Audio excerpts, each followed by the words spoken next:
ये वीडियो बनाने का मकसद ये है कि आपको पता चल सके कि बोर्ड आपको इस चैप्टर से किस टाइप के सवाल पूछती है। अगर आपको ये पता चल चुका है कि बोर्ड किस टाइप के सवाल पूछती है, आप उसी के हिसाब से अपनी प्रिपरेशन करोगे तो आपका बहुत ज्यादा टाइम बचेगा और आपके लिए आपका सिलेबस इजी भी हो जाएगा।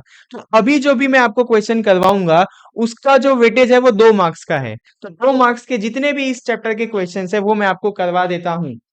पहला क्वेश्चन क्या है उसको देखते हैं। तो explain the difference between rebellion and terrorism. Terrorism और रिबेलियन के बीच का आपको डिफरेंस बताना है। टेररिज्म और रिबेलियन पढ़ने के पहले मैं आपको ये बता देता हूँ कि रिबेलियन कौन होते हैं। ये ऐसे लोग होते हैं जो अपनी गवर्नमेंट के खिलाफ लड़ रहे होते हैं बट लड़ते समय वायलेंस का यूज करते हैं। ऐसे ग्रुप को बोला जाता है रिबेलियन। और टेररिज्म क्या है वो तो आप सबको पता ही है। इतना आपको अगर क्लियर है तो आंसर पे आ जाते हैं। Rebellion. Rebellion is a national problem. ये एक नेशनल प्रॉब्लम होता है। टेररिज्म की पहली लाइन देख लेते हैं। Terrorism is a global problem. आप कंपेयर करोगे तो भी इजीली याद रह जाएगा। रिबेलियन क्या है? नेशनल प्रॉब्लम है। टेररिज्म क्या है? ग्लोबल प्रॉब्लम है। Rebellion is a local movement. ये लोकल लोगों के द्वारा किया जाता है, ऐसा मूवमेंट है। Terrorism operating on foreign land. ये इंटरनेशनली होता है। ये किसी भी बाहर देश के अंदर जाकर टेररिज्म फैलाते हैं टेररिस्ट।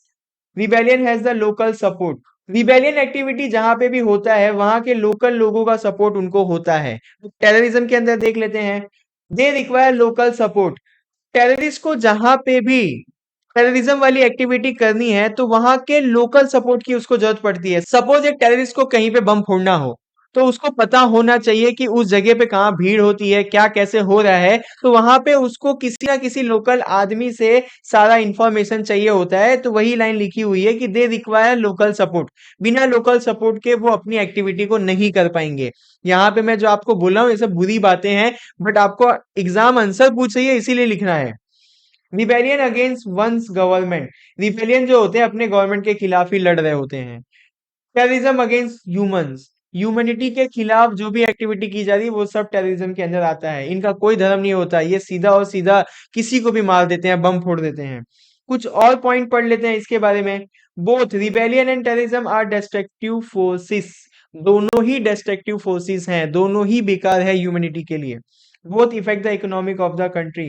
दोनों की वजह से देश की इकोनॉमी को नुकसान होता है। तो ये वाला आपका आंसर हो गया पूरा। अभी अगला सवाल क्या है कि state the economic effect of terrorism. Terrorism से देश की इकोनॉमी के ऊपर क्या इफेक्ट आता है उसका जवाब आपको देना है। Indirectly terrorism affect the whole country. Indirectly terrorism की वजह से पूरी कंट्री के ऊपर इफेक्ट आता है। Terrorism destroy the houses and property. Terrorist जो होते हैं वो हमारे देश के घर और प्रॉपर्टीज को ब्लास्ट कर देते हैं, फोड़ देते हैं, अटैक कर देते हैं। Terrorist damage normal trade and business. Terrorist की वजह से नॉर्मल जो बिजनेस होता है, जो ट्रेड होता है देश का, वो भी रुक जाता है। Terrorism industry has suffered. मैंने यहाँ पे गलत पढ़ दिया। Tourism industries had suffered. सबसे ज्यादा नुकसान होता है टूरिज्म इंडस्ट्रीज को। अगर आपको अभी मैं बोलूं कि आप अफगानिस्तान में घूमने जाओ तो आप नहीं जाओगे। क्यों? क्योंकि वहां पे टेररिज्म है। अगर टेररिज्म किसी देश के अंदर है तो वहां पे कोई घूमने नहीं जाएगा। उससे सबसे ज्यादा इफेक्ट आता है टूरिज्म इंडस्ट्री को। Industrialist businessman and their children are kidnap by terrorist. Terrorist जो होते हैं वो बड़े बड़े इंडस्ट्रियलिस्ट और बिजनेसमैन के बच्चों को किडनैप कर लेते हैं। एक सवाल है कि which step need to be taken to do eradicate communalism. Communalism को निकालने के लिए, एरिडिकेट मतलब निकालना या हटाना, कम्युनलिज्म को निकालने के लिए कौन से स्टेप लेने पड़ेंगे।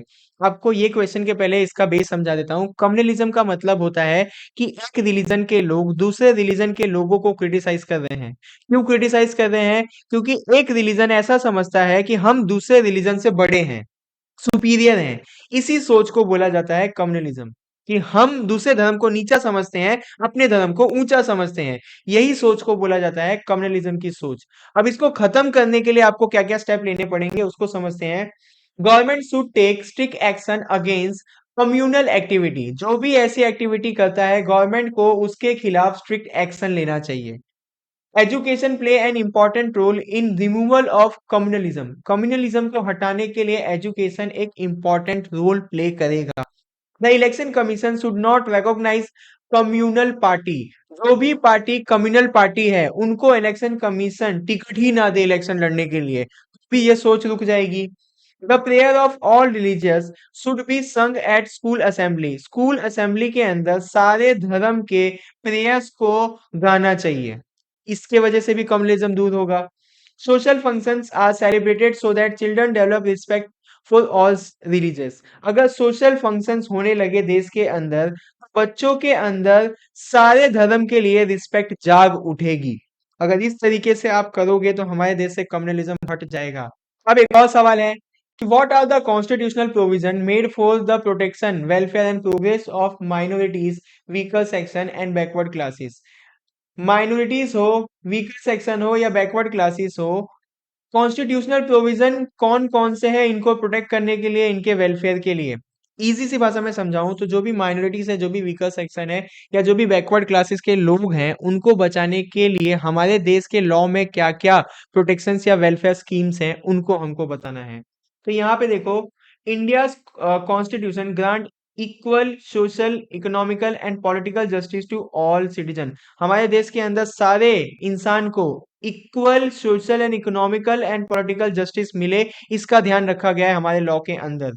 आर्टिकल 15 यहाँ से मेन है, याद रखना, ये जो लाइन थी इसको तो आंसर बड़ा हो सके इसके लिए लिखा हुआ था।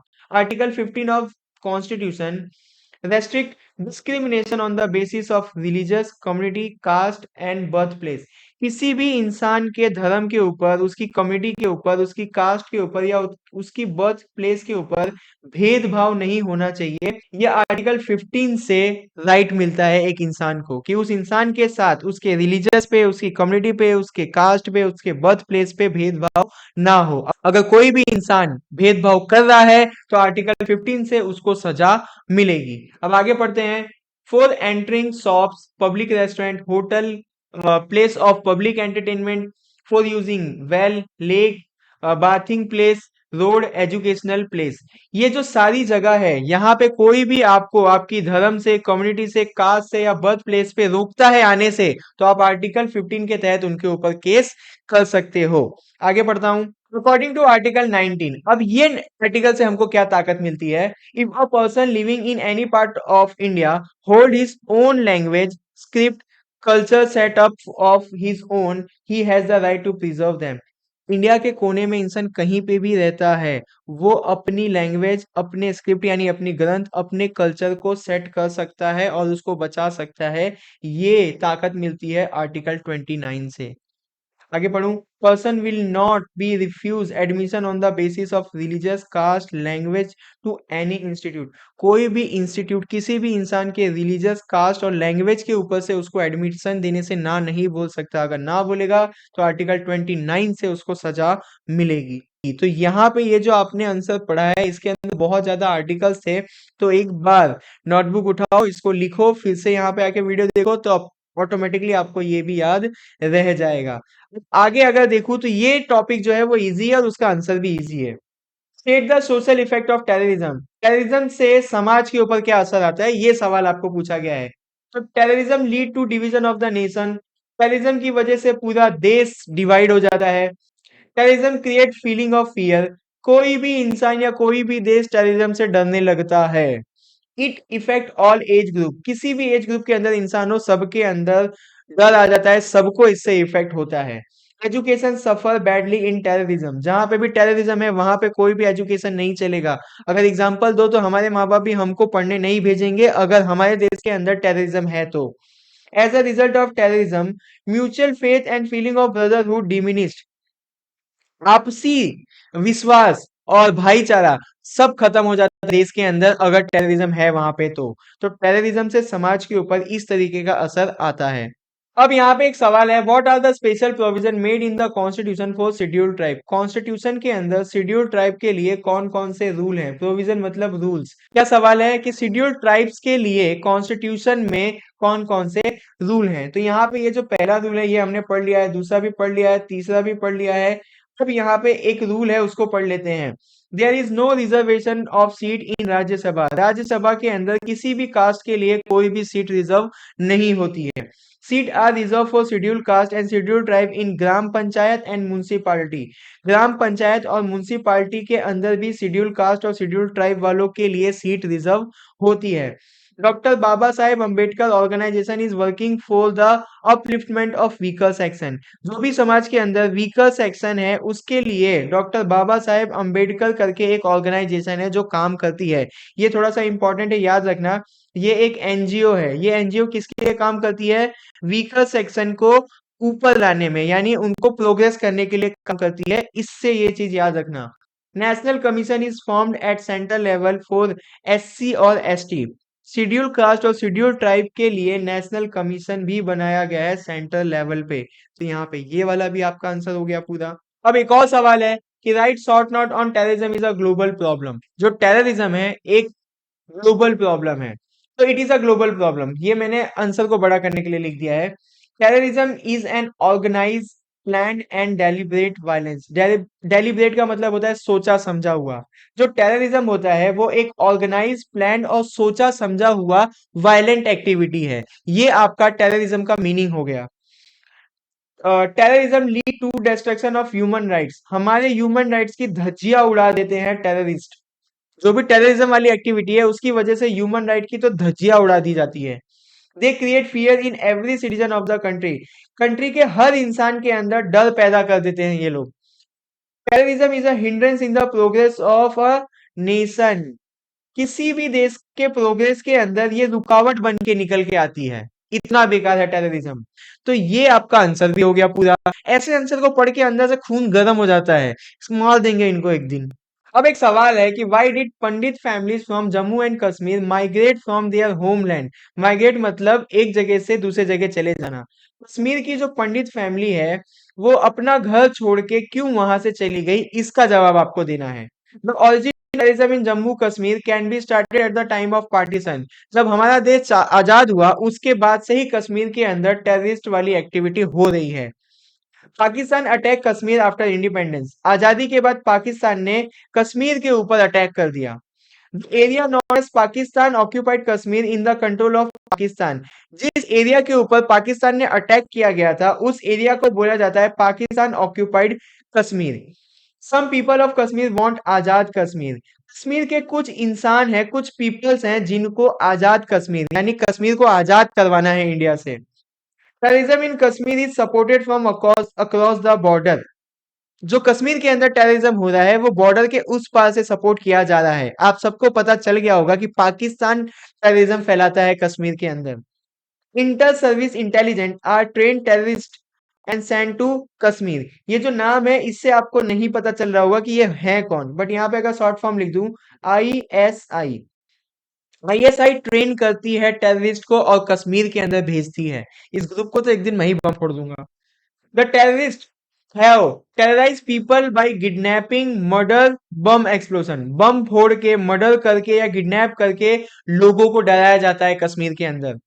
As a result of it families of many Kashmir Pandit had to migrate. ये सारी चीजों से तंग होकर पंडित फैमिलीज ने कश्मीर को छोड़ दिया क्योंकि उनके ऊपर काफी ज्यादा जुल्म हो रहा था। State the constitutional provision for welfare and development of minority. यहाँ पे हर चीज मिस हो गई है।